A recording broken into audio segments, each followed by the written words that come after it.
This is Democracy Now!, democracynow.org, The War and Peace Report. I'm Amy Goodman with Juan Gonzalez. Our guest for the hour is Congressmember Luis Gutiérrez, the Democratic congressman from Illinois, chair of the Immigration Task Force of the Congressional Hispanic Caucus, member of the bipartisan House Gang of Seven that's been working on a broad immigration reform bill.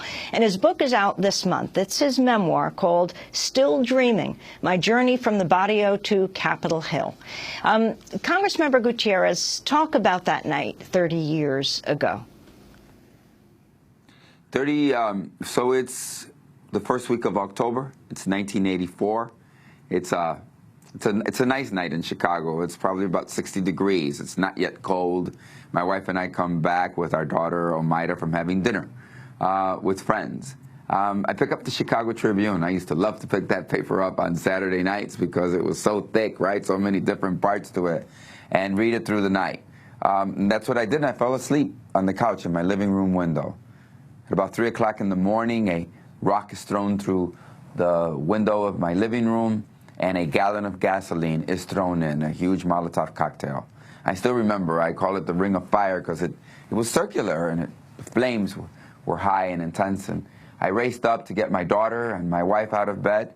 I write about it because I think it's important that people understand the context of violence and that it still exists even in the 1980s in the city of Chicago. It's an important time for me because I had, when I was in high school and college, I was very politically active. And then I got married, fell in love and got married to Zoraida. We had our wonderful daughter, Omaira. We bought our first home. And I used to watch public TV all of the time and watch This Old House. And I sanded my floors and I cleaned up the varnish on the stairs. And, I drywalled, I fixed up the house, I planted azaleas. I caulked the bathroom. It was our first home. And that Molotov cocktail burned down our first home. But the important thing is that I used to remember Robin Williams and Mork and Mindy and watching my favorite TV, and even on weekends having my six-pack of beer and playing dominoes with my friend. Look, my life changed because there was a black man named Harold Washington. He was a congressman. He won the Democratic nomination in the spring of 1983, the Democratic nomination for mayor of the city of Chicago. His opponent, Epton, should have been one of those quiz footnotes for someone who'll never win the $1 million. Who was the Republican nominee for mayor? But he doesn't. He almost wins and becomes mayor of the city of Chicago. Harold Washington wins by a little over 1% of the vote. They said Epton before it's too late. The precinct captains from Congressman Dan Rostenkowski's organization. Now let's just think about that 1983. Congressman Dan Rostenkowski isn't just one other member of the House of Representatives. He's the powerful chairman of the Ways and Means Committee. He's a counselor to Democratic president. He is a titan, and yet, even as a Democrat, he is against Harold Washington. Everybody, it is clear that they are against Harold Washington because he's a black man. And they don't want a black man to be the mayor of the city of Chicago. And yes, we live north of the Mason-Dixon line, but Chicago is still a city troubled by race and ethnic faults. And you know what? I support Harold Washington. I campaign for him. I run against Dan Rostenkowski in March of 1984, and in October of '84, the Molotov cocktail comes through my house. I just want to say, look, I don't express this in the memoir, but my wife and I have forgiven. And so has my daughter, Omaira. We've moved on in our lives. We hope the people that threw the bomb have found peace in their life. We certainly have. And Luis, you talk also, you mentioned that you ran against Rostenkowski. You confronted the Vidroliak machine in Chicago. How was that formation, your political formation through the ward structure in Chicago and coming up through the ranks there affected how you see politics in America? Look, Juan, I'm going to be very honest with you. Before Harold Washington won the Democratic primary for mayor, I used to sit in my house. The precinct captain would come by and he'd say, Luis, Zoraida, is the sewer running well? And if it wasn't, he'd fix it. If there were tree limbs that were encroaching my homes, he'd have the forestry department of the city of Chicago come and crop them. If I needed a garbage can with a nice lid to keep the rodents out, to put my garbage away, he provided one to me. I mean, the Democratic Party machine, I was very happy and very content and so they'd come by and they'd ask me to vote straight ticket Democrat and make sure that Soraya and I came out to vote and support the local city council member for re-election. I have to tell you, I really didn't have much of a problem doing that. They asked me to vote Democratic. They made sure that the city of Chicago provided the kinds of services that I paid property taxes in order to get. And then they came to my house and asked me, these same people who had asked me on repeated occasions to support the Democratic Party, to vote straight Democrat, to put up a sign for Epton. That changed my life. It changed my life forever. I could not at that moment simply sit on the sidelines being confronted, which was obviously a racist appeal to me and to my wife for our votes. Too many people, Juan, gave up too much for me to have the ability to vote. They burned their houses and they put bombs in their churches. They were lynched and they were murdered so that we could have civil rights and voting rights in this nation. And so my life changed. I watched a lot fewer episodes of Crazy Robin Williams on TV. I played less dominoes and had fewer beers. But you know what? What changed and transformed for Soraya and I was our activism and being integrated. So the next year, after Harold Washington wins the general election, he's now mayor of the city of Chicago, I decided to take on Dan Rostenkowski. Look, it was the only election I've ever lost. I've won over a dozen elections. I still remember the night in 1984 in March when I got 24% of the vote. I remember saying to my wife, Soraya, you know what, this is it, we'll never do this again.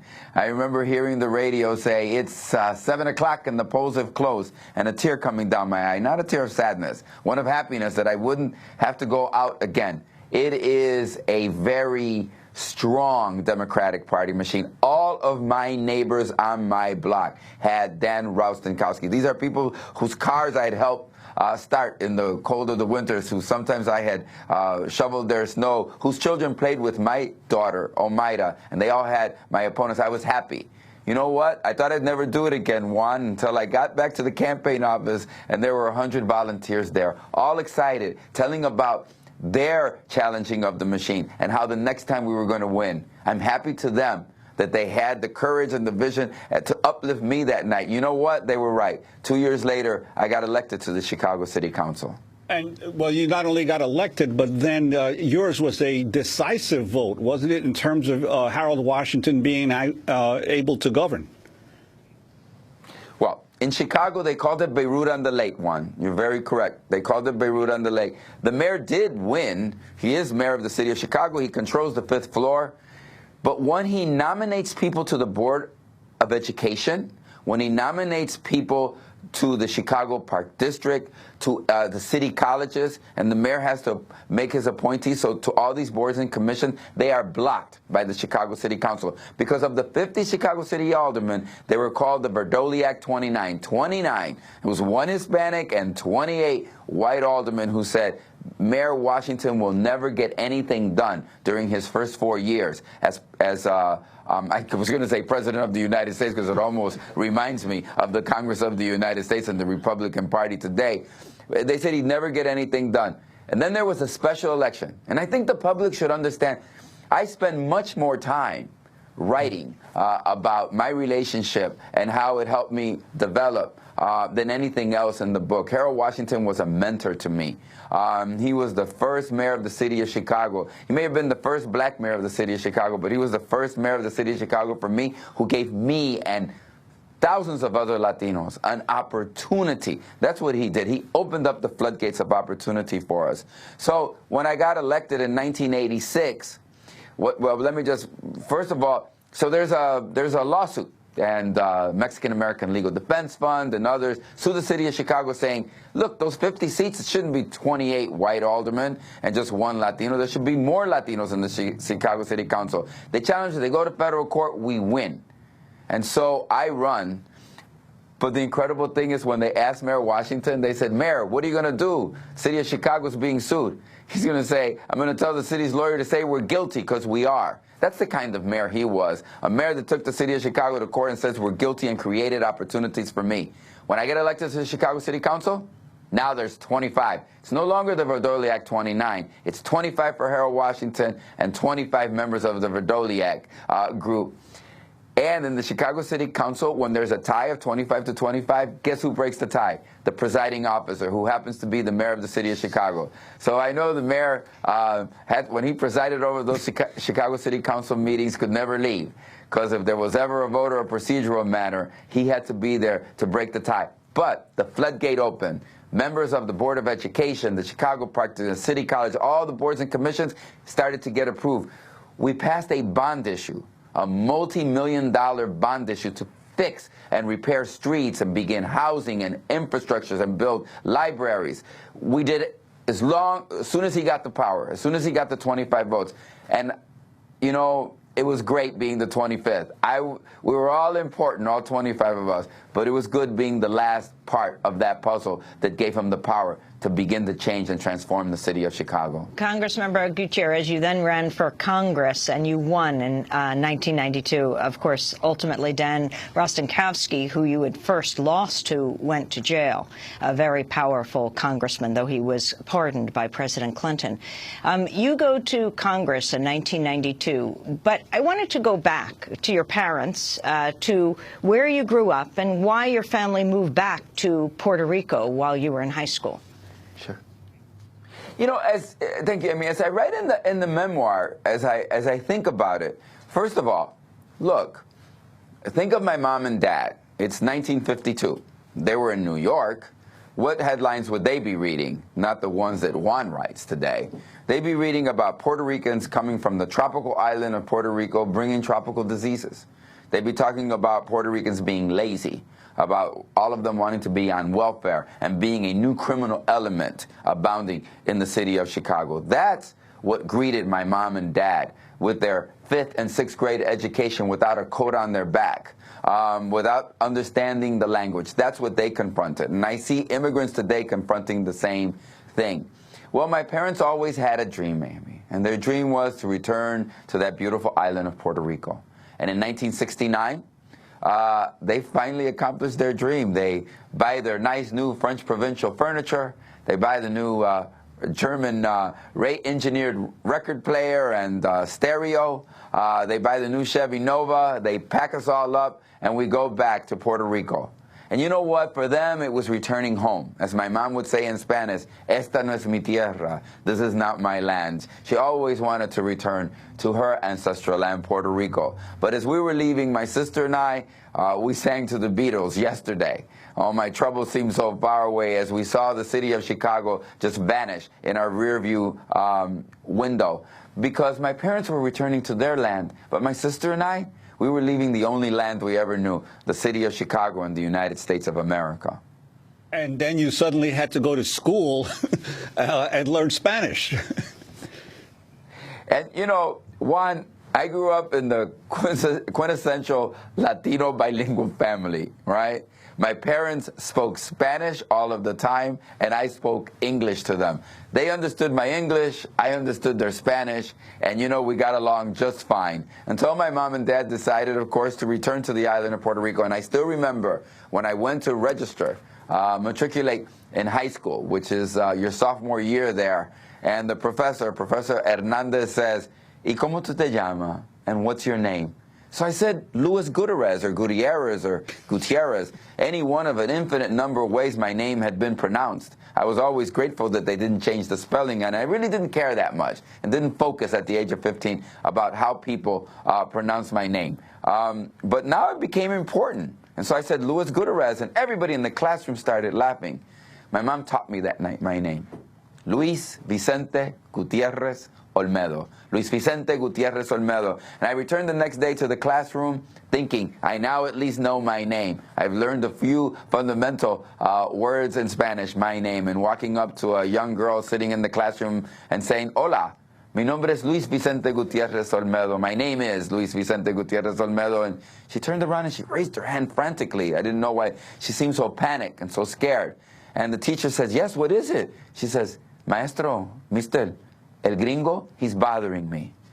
You know, it was amazing to me. I mean, I grew up in the city of Chicago, a city where we knew that there were certain beaches we didn't go to, certain neighborhoods we didn't walk into, certain swimming pools we didn't attend, schools we didn't, because Chicago was a segregated city. My whole life was about being Puerto Rican and living in a Puerto Rican neighborhood. And now all of a sudden I thought I had returned home to an island that was Puerto Rico, and yet I was called the gringo. You know, I want to say that that was a very painful time. I always thought que in Spanish, right, adolescencia, right, adolescence, dolor, and science, that it was the science of pain. It isn't. But I certainly thought that those were the two words that made up that time in my life. And eventually, members of the Independence Party in Puerto Rico embraced me. They said, oh, you're part of our diaspora. You've returned home from your pilgrimage. You're simply an exile that has returned home. As the Archbishop of San Juan, Gonzalez, once said to me, you've been Puerto Rican since the moment you were conceived in your mother's womb.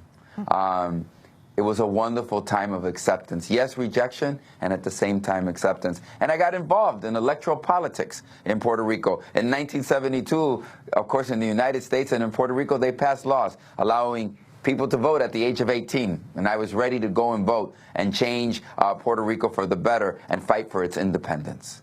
And when you came back to Chicago for college, to Northeastern Illinois University, you were an independence activist, is that right? If you could explain to folks what you mean by independence for Puerto Rico.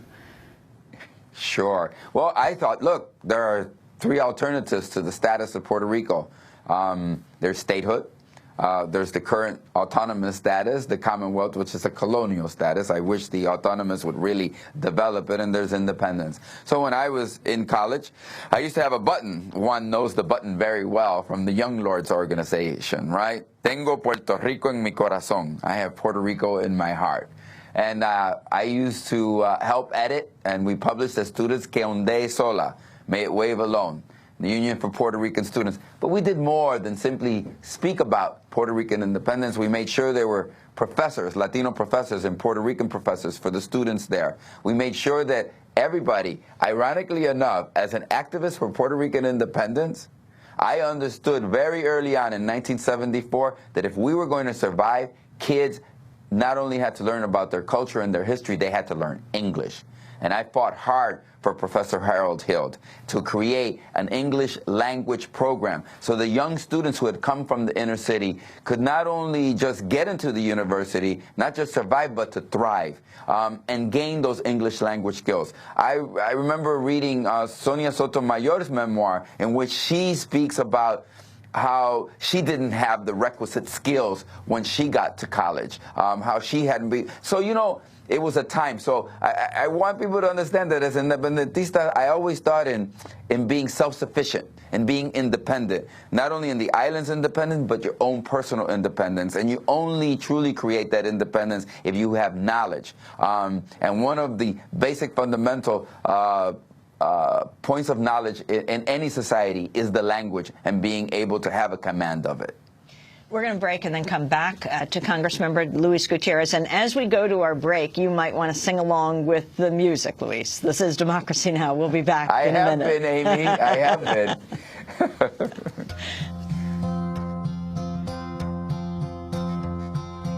Yesterday